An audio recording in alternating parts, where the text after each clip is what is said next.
being a mom to me, really, it is the most incredible privilege.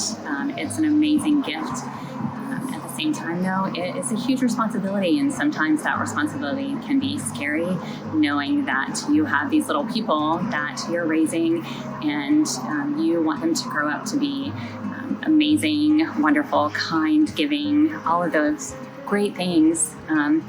Responsible people, and you understand that you have to model that for them.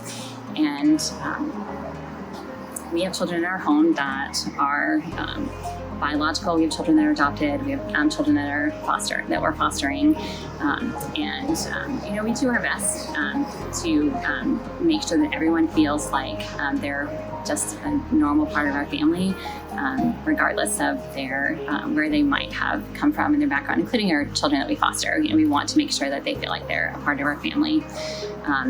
Before we were foster parents, we were a homeschool family. Actually, we still homeschool. But we had three kind of family goals, and they were to teach our kids to raise our children, to love God, to love people, and to love learning. And those goals are still really our primary goals for our children. And they maybe morphed a little bit as we've fostered and then adopted. And so now we still want our children to grow up to love God, and we want them to love people and to be willing to get into the trenches with them, to be willing to pull them up, to support them, and just be there for them when they need them. And then loving learning. As homeschool parents, our goal was that our children would always love to learn new things, whether that was book knowledge or learning things from history or math, or all of those kind of things. Where now I think that we obviously still want our kids to love that kind of learning, but we also want our kids to be open to learning things from other people, learning about different cultures, learning that people have different thoughts and ideas on things, and that we should be open to hearing other people's background and what their ideas are. And while we don't necessarily always have to agree, we should be able to listen to every side of a story and be empathetic and understanding and caring, and able to live in a world together and be friends. As adoptive parents, our adopted children are very young. So for the most part, we just treat them like we treat all of our children.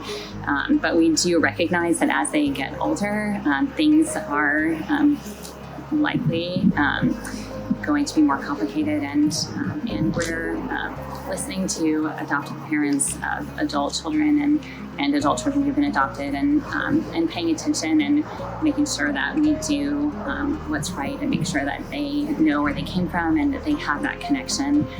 Even now as little ones, we talk about the fact that they're adopted, and we talk about their first families, and they often want to tell us stories about their first moms and things that they remember, and we really encourage that, and we want them to know that that's an important part of who they are. And as a foster mom, that's kind of a whole different realm of things, where you're not only parenting the child, I'm not only mom to the child, but also I'm forming a bond with the child's parents, and learning to co-parent with them, and support them in ways often like I would support my own adult children in parenting. And I remember back to a time about maybe 8 years or so ago, when we were caring for a sibling group, and I was doing a supervising visit with mom and her little ones, and she paused. We were just in the middle of the visit, and she just paused, and she turned and looked at me, and she said, "I wish you were my mom."